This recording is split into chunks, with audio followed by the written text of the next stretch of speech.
Still time though for Collingwood to kick 2. And if they hold the Tigers scoreless, they could win by a point. Sinclair to Adams, he's confronted, kicks it inside the forward 50, holding down the ground. Collingwood, their 12th goal Bankins, and he puts it through. It's been a Fasolo effort of sorts. 5 points the difference. Fasolo's kick 6 he's held on to. No free kick.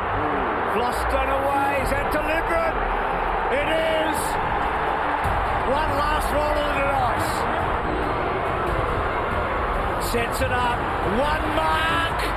Hasn't happened. Still a chance. Is it a goal? It is. The Pies are in front. Was it Grundy? It's Grundy. It is unbelievable.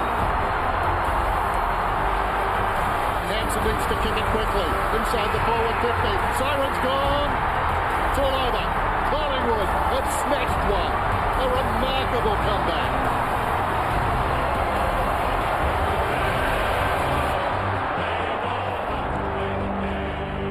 Yes, what a victory. The ultimate get-out-of-jail victory by the Magpies, down by 17 points late in the final quarter. 3 quick goals and a Collingwood victory by 1 point. What a win it was. Welcome to the agenda for round 2. I'm Michael Christian and with me is Jay Clark. And Jay, I'm still trying to work out how we won. It was an amazing win, Chriso, really. And for me, the big thing was the ticker, the character, the belief in these guys to come back from 3 goals down, as you said, with 10 minutes left and execute under pressure, especially when the club had been, under so much pressure, under the pump. No Steele, no Swan, of course. And you saw just at the end there, more the composure to kick to the top of the square, Grundy, and the emotional scenes. How good was it to see the raw emotion at the end there? Yeah, it was an amazing performance. Well, the headline act was no doubt Alex Fasolo.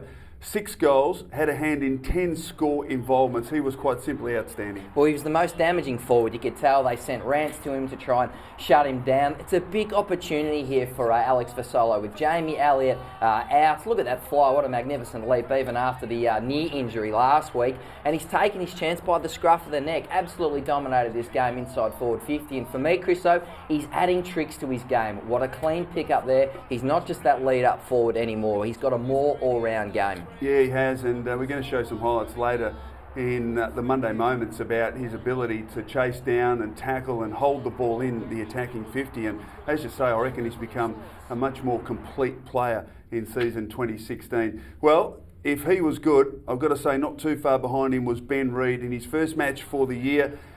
He's obviously succumbed over the last few years to injury. Wasn't it great first just to see him out there, but gee, was fantastic. Well, for me, he's just about the most important cog in Collingwood's list build. Chriso, you got Frost and Brown, and they're solid and reliable. But look at this guy. We know he's so strong aerially and defensively. But for me, it was his ball use. Great tackle here. It was his kicking, Chriso. He was the quarterback at centre half back, using the pill and opening up the whole field. And for me, he's just a difference maker for this Collingwood side. Look at that courage right there. When he's in that side, really improves this whole Collingwood outfit. And his skills, as I said, 100% efficiency with 19 disposals. Look at that kick. I mean, that was just absolutely perfect. Of course, Tom Langdon went on to kick the goal.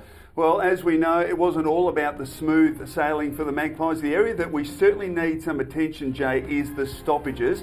Now, take a look at this. The Tigers won the clearances 37 to our 24, and the hit-out count was certainly in Richmond's favour. And then the week before in round 1, got beaten in clearances and hit-outs again. Yeah, well, no Swan and no Steele, as we know, but this was an issue, I thought, for Collingwood last year, Chriso. They were ranked, I think, in the bottom 4 for clearances, and again, we're seeing a few issues. They take on St Kilda this week, Chriso, who are the top-rated clearance side. Stephen, Armitage, Billings, all very good. So this is definitely one area that Collingwood's going to have to clean up, and I'm sure it's on top of Nathan Buckley's whiteboard. Yeah, no doubt. And one man, of course, will play a key role in this part of the ground in the weeks to come is Brody Grundy. And as he told Collingwood media after the match, a change in ruck tactics late in the night might be a pointer to his approach in the weeks to come. The first 3 quarters, I wasn't really jumping at the highest point. I was kind of getting involved in the mind games a bit, and I kind of lost my way there. But the last 5 minutes of the last quarter, I just thought, stuff it. I'm just going to jump at the ball, and it worked. And then we got some good clearances out of there. So, yeah, it was disappointing for me, because that's my one wood, is my ruck stuff. So I need to take that last 10 minutes of the fourth quarter and look what I did well and use that for next week. Chriso, explain this to me, mate. It was great, fantastic. But what was he doing for the first 3 quarters? Well, not jumping. Well, I reckon when he first arrived on the scene, that's exactly what he did. He ran and jumped into the opposition ruckman. I reckon he might have just gone away from it, and sometimes something just clicks, and he decided to change it up late in the game, and it was certainly effective. And if we can see a Brody Grundy at the centre bounces, running in and attacking the opposition ruckman, I reckon it's certainly going to be a great coup for Collingwood. And I'll tell you what was a great coup in the first quarter was Scotty Pendlebury. He was outstanding. He collected 13 disposals playing on the half-back line. From there, he just managed another 13 across the next 3 quarters, and we certainly noticed him spending some time on the ball, but also a few spells on the bench.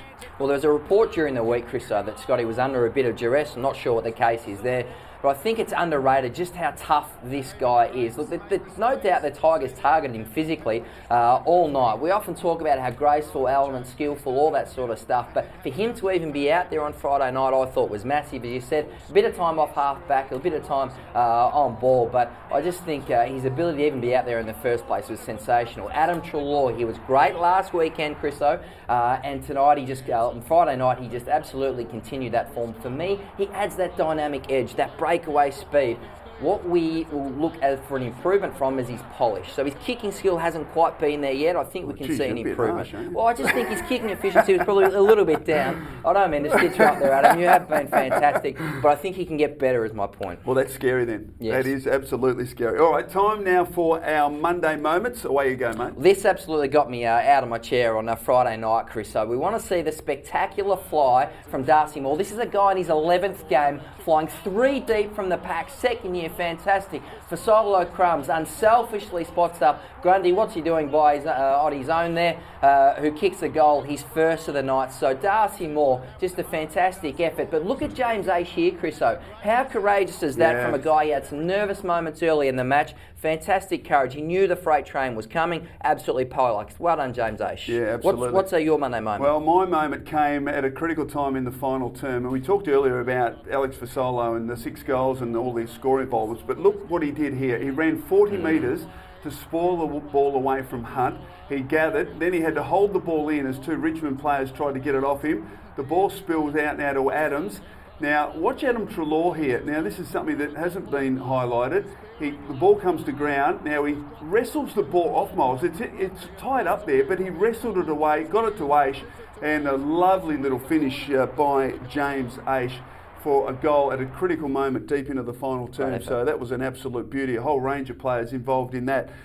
Monday moments on the ground. There's Monday moment off the ground too. I'm not sure when this happened. Late, maybe Friday night, Saturday morning, involving Adam Treloar. I think he's going to provide some colourful moments on our social media. If you haven't seen this already, check out Adam Treloar after the win.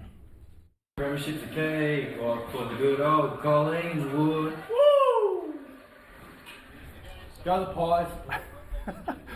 Well, he knows the song, so that's a start. I'm not sure his dog was much interested. Griff is his dog. Wasn't that impressed, was he? I tell you what, keep an eye on the Collingwood website this year, because I think we're going to see a few funny moments from Adam Treloar this year. Mate, fantastic today. Great to talk about a win rather than a loss. Yes. Let's hope we can talk about another win next week on the agenda when we head up and play at the MCG in a away game against the Saints. Thanks for joining us. Hope you can join us next week for another edition of The Agenda. Goodbye.